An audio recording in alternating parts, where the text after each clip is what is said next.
1, 2, 3, 4. All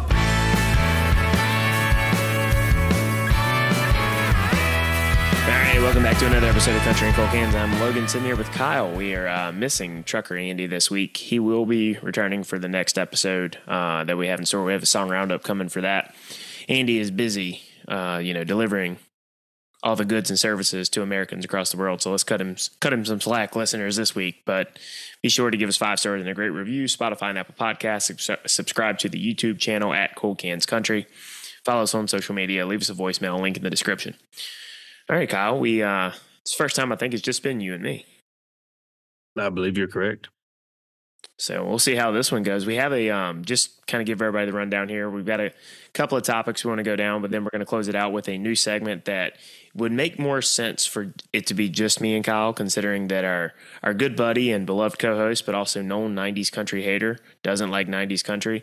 We're going to be doing a recurring segment with me and Kyle doing where we each pick one 90s country song, and then we kind of do a live listen, review / reaction. It's not really a reaction because we know most of these songs, but more of a review. We'll be closing the show with that. But first, let's get into formerly Mike and the Moon Pies, now Silverado, new band name, put out a new song a while back called Wallflowers, but now the music video has been released. And the star of that music video is none other than social media sensation and one of my favorite follows, Cornbread Cowboy. You know, Cornbread, it was months that we would just send that stuff and be like, this is Andy and Yes. 25 years and, a few more pounds. But because, his whole dress and motif is Andy's personality. Oh, yeah. Yeah. What I love about Cornbread Cowboy is like a lot of times when he picks like the old classic country songs or even just 90s country songs, in the way he dresses with the cowboy hat, the big glasses, the mustache, tucked in t-shirts into jeans real tight, it's a throwback to a different era. He looks like he's out off of some type of like VHS recording of something from like the 80s and 90s. Yeah, and he has some epic shirts with the Winstons and the old school Marlboro t-shirts. I mean, they're dope shirts. And then, he's done this new thing with Linda, and I don't know the new girl's name. Yeah. But those are funny. Those are really funny. He's definitely worth the follow if you guys don't follow him already. But he's popping off. Now he's the star of a music video for Silverado for Wallflowers. And I got to say, I love the way this music video opens and ends with him punching out for the week. And then at the tail end of it, it shows him punching back in on Monday, living the life of a regular dude. But then he goes out to the honky tonks on the weekends and he's looking around trying to find a young lady to dance with him. Finally finds one at the beginning, but then he starts breaking it down in his unique and funny way, and she gets stolen away by another young fellow on the dance floor. So that guy that he steals his girl, he's not a member of the band. That's what I think he is a band. Yeah. Okay, that's what I was wondering. Yeah. But the music video is really funny. I highly recommend it. They have him in like a fur coat at one point too, which was with no shirt on, I believe, or it's really low, unbuttoned. Yeah, I couldn't tell. He's like your wild uncle if you were born in like 1974 instead of us being born in 1994. Right, pretty much. I would love to see like Andy dress up for Halloween as Cornbread Cowboy. He doesn't have to buy anything. He just get a little beer belly. Yeah, stuff some shirts, and I mean, he could pull it off. He really could. He grows some. And he's rocking the mustache now. So. Yeah, mustache is getting mean on him. I've told him he needs to just like post videos on Instagram and then promote Country Cold Cans Instagram at Cold Cans Country. Shameless plug, but for him to promote that and him to do things like that while he's out on the road. Now that he has the mustache, he tucks his t-shirts in. Yeah, he could go to all sorts of just wild bars. Who knows? We might have a collab between Trucker Andy and Cornbread Cowboy. We could. I don't know where Cornbread's from, but he seems Western or Midwest at least. I want to say it's Georgia, but I don't know why. Wow. I'm probably way off. That's probably not true. But I couldn't tell you. But for some reason, I think that he's from Georgia. But I don't know. Don't take my word for it on that. I'm totally could be making that up in my head. But I would recommend the video. All right, now the big topic here for the that we kind of wanted to talk about a few weeks ago, and then it kind of got shoveled off because of some big releases that Kyle and I wanted to hammer down today. Is so we have a new Randy Travis song, right? Kinda. Randy Travis, as a lot of people know, has suffered what was it, like a stroke, right? And then he's not been able to like physically sing. He wasn't able to talk for a while, but now he's not able to like physically sing anymore. And now they started promoting a new song from Randy Travis with pictures of him in the studio and him kind of sitting there smiling while music was playing. We heard the song, then we found out that the vocal was provided by artificial intelligence. We're going to play a clip of the song, and then we'll dive into our takes on this, both in the instance of for Randy Travis, but also for what does this mean for music as a whole moving forward. But because it's definitely unprecedented. Mm-hmm. In a lot of ways, like it just isn't something that we normally have expected. But here's a little clip of the song with from the chorus. Then we'll circle back. But when she'd smile, out came the sun, and there ain't no more where that came from. All right, so first and foremost, the song itself is not bad. It sounds like a Randy Travis song. It's country production, decent country lyricism. It's obviously not going to be up there with his best stuff he's ever done. But if you kind of just listen passively and you didn't know what you were listening for and you're not listening intently, you wouldn't know this is AI. But the thing about with AI is AI the pitch doesn't emote as well going up and down the vocal register like a real human does, at least not yet. So you can kind of tell when it kind of stops short on some vocal runs that this is artificial intelligence. But overall, I mean, it's obviously Randy Travis's voice just done by AI. I have conflicted feelings about it. I mean, what do you think, Al? So I first heard it, like you said, you could tell the range of his past wasn't there. But when I first listened to it, I didn't know it was AI. I just attributed that to age and maybe a stroke. And I was like, wow, good for him. He's made a fantastic recovery. Then I found out it was AI. But that kind of knocked a little bit off.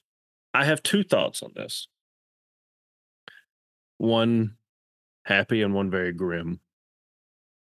Happy thought is, it's a good trial balloon with him. He's up there in age. He also had a stroke that debilitated him. So I'm happy for that. Happy that we somewhat got to hear new Randy Travis music because I'm a huge fan. The grim thought is there's got to be roadblocks put up quickly. Yes. I already know because I've seen it. Lance Reddick, great actor, passed away suddenly. Was it this year or last year? Anyway, in the past year, he's passed away. Was in The Wire, did a bunch of video game voices. His family is suing because they say they own the rights to his likeness that AI can use because a video game that he was in asked them for permission to use AI to finish the game. They hadn't recorded it, all his lines and whatnot, and they're suing for who owns Lance Reddick in perpetuity.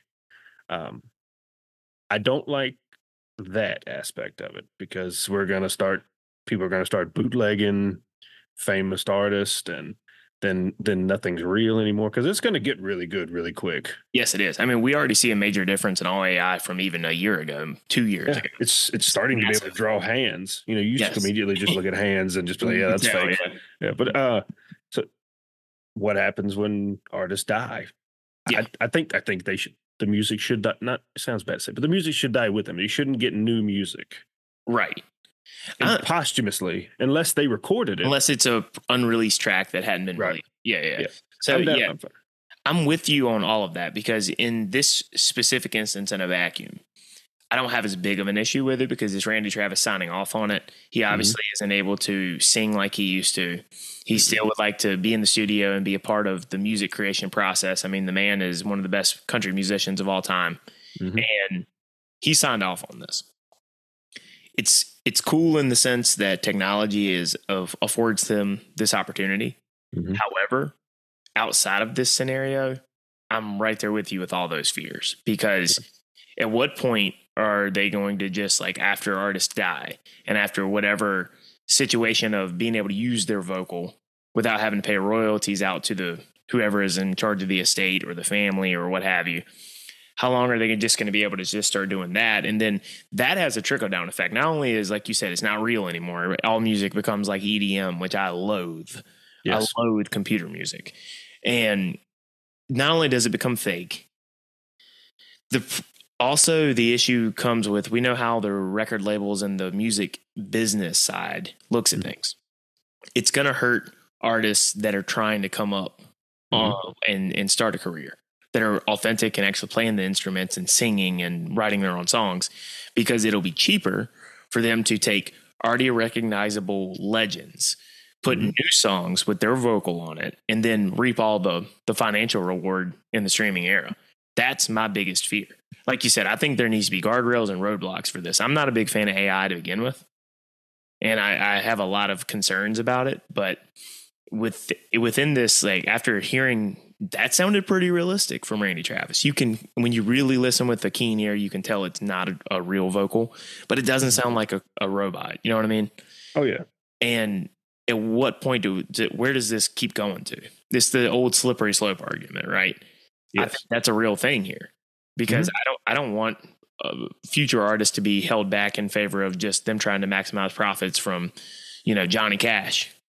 Well, we can already see it. I mean, another two thoughts. You can already see it in the movie industry. They can't come up with anything new to make, so they just remake old films or makes a million sequels. And what's going to happen when there's always going to be new and great musicians. Don't get me wrong, but if you just keep pumping out stuff that people already know, then they have no incentive to go anywhere else.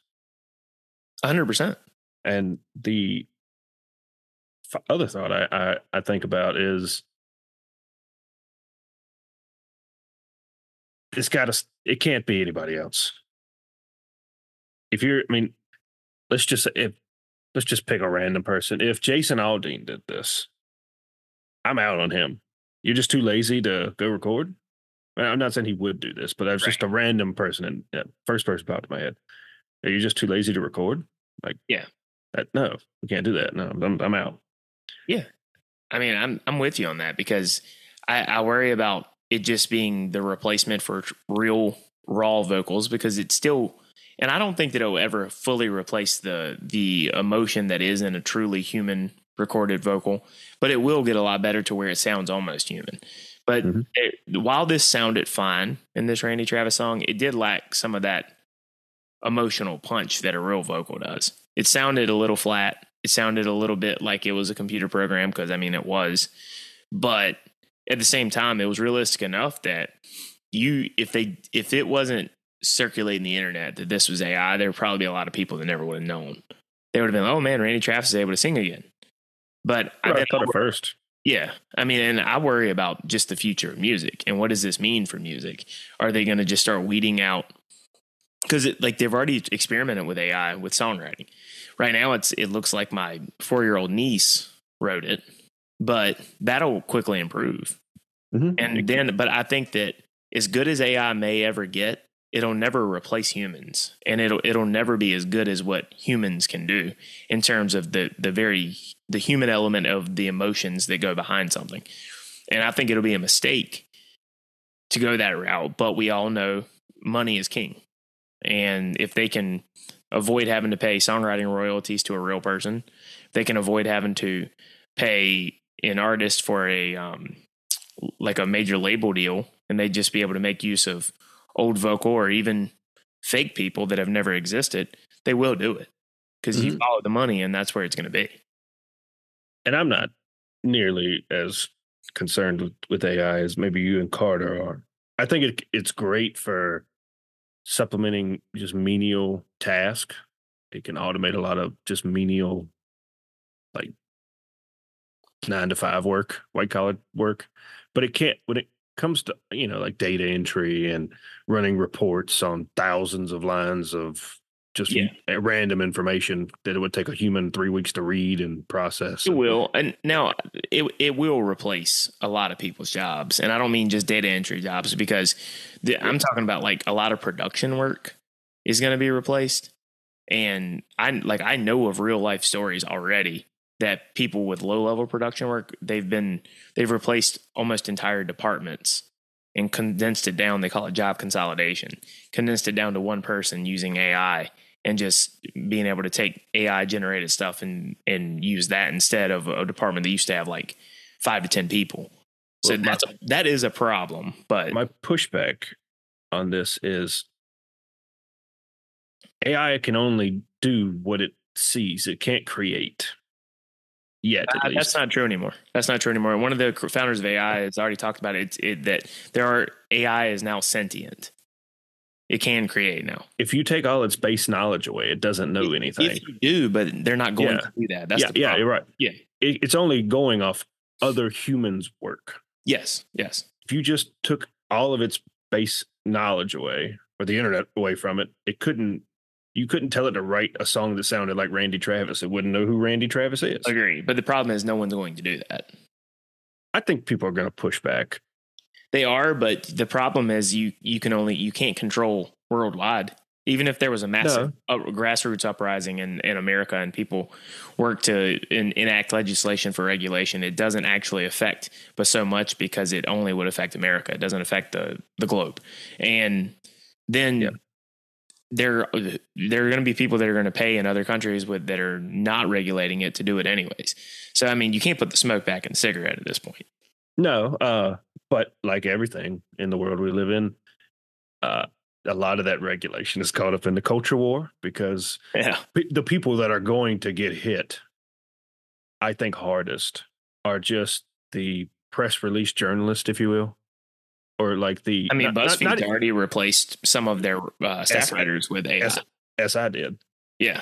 And I'm not. Now, I will say it's crappy writing for now. Yeah. I'm not even saying like the big opinion piece writers that because people go for the person, not.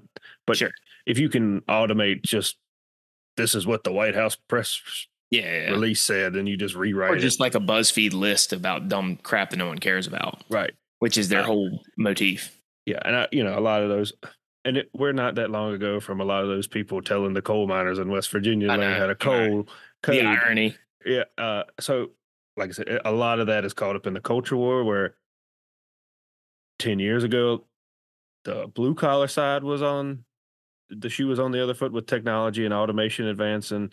Now it's the inverse, where a lot of white collar is on the. It's not a foolproof theory, but there needs to be, and not to try to dive into, we're not diving into politics here, listeners, but like I've had these like discussions with the true blue libertarian crowd in my younger days, and they are just flat out wrong on this because they're just like, well, we didn't subsidize the horse and buggy when the automobile came. That's such a dumb statement because at some point, when it starts to affect, and I'm speaking holistically for both automation in the blue collar world and AI / automation in the white collar world, at some point you can't have technology overtake human jobs because of the impact that will have on society. People have a need to have a purpose and to work. Like we had a microcosm of what happens when people are locked up and have too much free time on their hands during the lockdowns. Mm-hmm. Like it was a massive increase in mental health issues, depression, suicide, and substance abuse. So unless you want that to be the reality all the time, like you said, there needs to be some pushback and some guardrails and regulation put in on this to kind of preserve people's reason for getting up in the morning, specifically men. Men need purpose.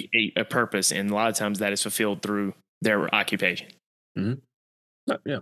Like I said, unfortunately, this conversation's caught up in the culture war like everything else. It is. So nothing. Ironically, the people that are pushing the AI stuff as much, I'm pretty sure when people logged on to Country and Cold Cans tonight, they did not expect to hear this conversation going down this route. But these are the conversations Kyle and I have when we're not talking about music off the air. Yes, but the ironic thing that I can't help but chuckle a little bit is the people that are pushing the AI stuff the most, like the Silicon Valley types, who simultaneously also are very green climate change people. but yet this is very negative for the environment type thing with AI. Like they're going to have to, it's going to be that old meme. They like to lampoon both the left and the right on about which button do you press, the left or the red or the blue button, and the guy's sweating. Like they're going to eventually hit a crossroads there about what do you really care about, pushing your AI agenda or the environment? Yeah. I mean, you're right. Everything's a full circle. It is. But yeah, let us know your thoughts on the Randy Travis AI song. Did you like it? What do you see this as a problem? No problem? Well, the future of where this could lead. We're curious to hear everybody's thoughts on that because this is pretty new, pretty different thing than what we're used to, and love to hear that from the listeners here. But yeah, Randy Travis song not bad. I don't have as big of an issue in a vacuum with this situation. I do have some concerns for the future of where this could go, though. Retweet. All right, so that is that. Let's move into the very first edition of Kyle and Logan's 90s country throwback. We're hoping this to be come up with a better name, but also to pretty much go through old songs. Maybe some of them will be big hits, some of them will be some album cuts. We're still fleshing some stuff out, but we're each going to pick on this recurring segment one song each. We're going to kind of go through the song in like a live review kind of thing. We'll start with yours, Kyle. Why don't you tell us what you picked, who it's by, and then we'll jump into getting through and listening. Well, I'm going with probably, well, not probably. It's one of my favorite bands of all time, formerly known as the Dixie Chicks until, that's another topic. But now the Chicks, which is a much lamer name, from their, probably, I would argue, till I'm blue in the face, probably the most successful album of all time. And that's the Wide Open Spaces album, 1998 or 98. Had 4 number ones on this album. I can't think of another album that had 4 ones on it. There have been multiple with 4 number ones in the mid 2000s or the mid 2000s that I can think of. Okay, mid to late 2000s. Yeah. No, I'm sure there were probably some for like Garth Brooks in the 90s. I just haven't ever looked back at the charts from that era. But that doesn't take away the fact. I don't want to like belabor the point and right on what Kyle's saying. That doesn't take away the fact this was a super successful record, fantastic album, released in the late 90s. Dixie Chicks ruled. So yeah, Tonight, The Heartache's on Me. That is correct. Could have heard a pin drop when they walked through the door.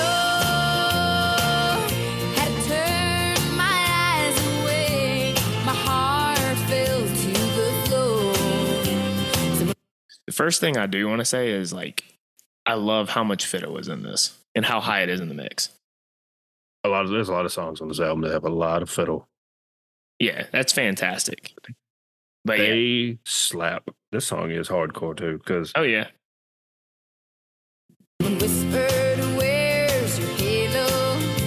She had an angel's face. He stood there smiling, holding on to the one who took my place. So tonight, the heartache's on me, on me. Let's drink a toast to the fool you couldn't see. Bartender, pour the wine, 'cause the hurting's all mine. Tonight, the heartache's on me.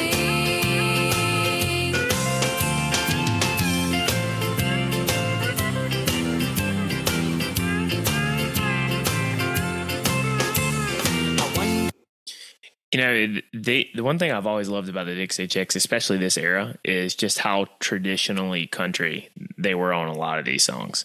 And this one, we talked about the fiddle, the pedal steel also right up there high in the mix. And then just a classic country melody, classic country theme. There's like so much to love about this entire song. Simple drums, just bass snare. Oh, yeah. Cymbal. Oh, yeah. The reason I picked this song, we always talk about how we like the female perspective. Maybe not Andy, but it's a sad boy song. from the female perspective. I also like the substitution of buying around to this round's on me to tonight I'm gonna just handle the heartbreak. Seeing a ex husband, boyfriend, whatever it is, a new girl, all the shit that all the game he's probably spitting to her. She's sitting there thinking, just soaking, and maybe a little bit of anger. He told me that same stuff. I know everything he's probably saying to you right now. Okay, I'm sitting here looking at y'all across the bar. Yeah, it's like you said. It's not that. Excuse me, got indigestion. Welcome to my 30s.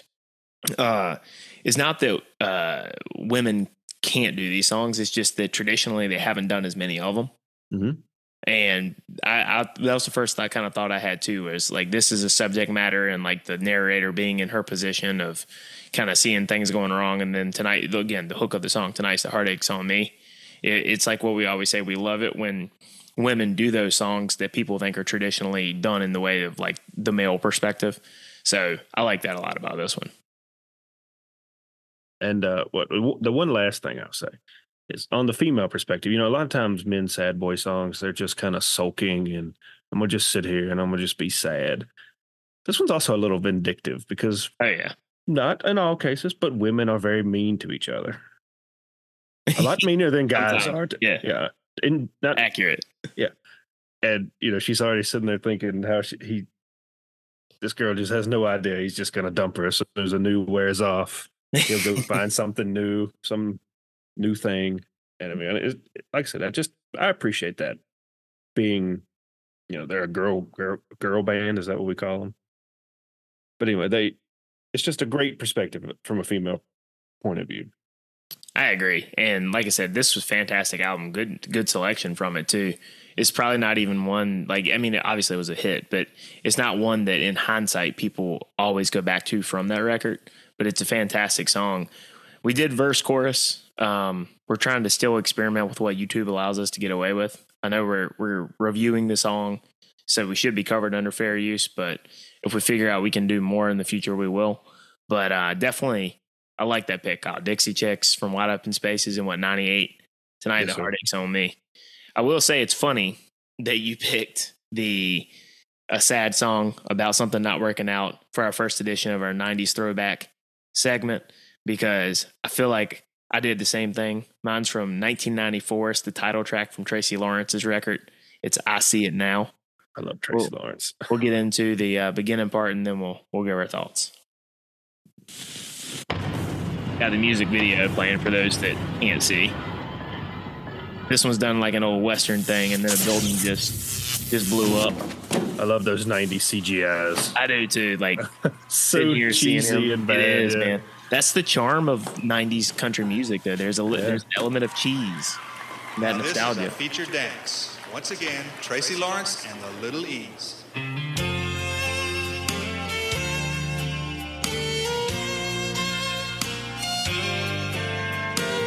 Once again, heavy fiddle in the high in the mix. Gotta love it. Gotta love it.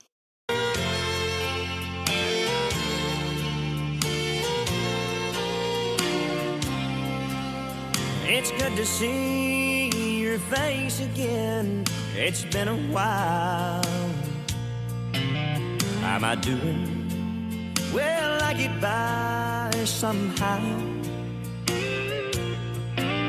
You sure look good since your new love came in your life. You know I didn't see that fire in you. He's found. And he got transported, just for those that are listening that heard the music video begin, he got transported to it looks like a 1950s dance. And it reminds you very reminiscent of the Marty McFly scene in Back to the Future. When he went up there and played Johnny B. Good. It's kind of what we're looking at here with Tracy Lawrence and his band up there. He's got the mullet, the Wayfarer with the mullet, Wayfarer shades with the mullet, dressed up in a suit. Tuxedo. Yeah, I mean, a fantastic mullet. Oh yeah, it's a scene mustache too. Of the times. I know. Fantastic. And and talk about the album cover for this, where he had one of those really wild patterned 90s shirts tucked into his jeans. Oh, yeah, button down. Yeah. Yeah. All right, let's kick it to the chorus and then we'll give our thoughts. Oh, but I can see it now. Oh, I never saw that look in your eyes, and I never had you hold me that tight, and I never saw you dance with your feet off the ground. Oh, but I see it now.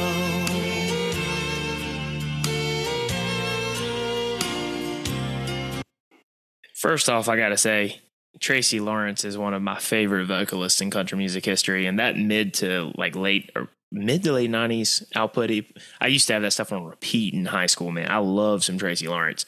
And a lot of these, I went back and revisited this record today in preparation for, because it was between this or another one that I won't say because I think I may save it for a later episode. But multiple bangers on this record, by the way. I See It Now, 1994. But once again, Kyle, you and I picked some sad songs about things not working out and similar themes, actually. And we didn't talk about this, listeners, before we recorded. He texted me right before so I could have the song ready. So we didn't discuss ahead of time which songs we picked, but just when he gets into that chorus, man, he's just like, I never saw that look in your eyes. I never saw you hold me that tight. And then it's like he gets into that part where he's like, you can feel the emotion. He goes, and I never saw you dance with your feet off the ground. And then it gets to the hook, man. It just hammers it home and tugs at your heartstrings. He's like, oh, but I see it now. And your heart almost breaks with his when he delivers that line, man. 90s country gold. I love it. I don't know how Andy doesn't like it. Yeah, I was about to say, I don't know how Andy doesn't like it. So I'm going to preemptively blame you because about 1 month of the year fluctuates. I get on a Tracy Lawrence kick again. And I mean, I burned through. It's all I listened to for about a month. And then, I had my fill, and then we get on the new stuff. The funny thing about this is you see the top song on the right in the queue.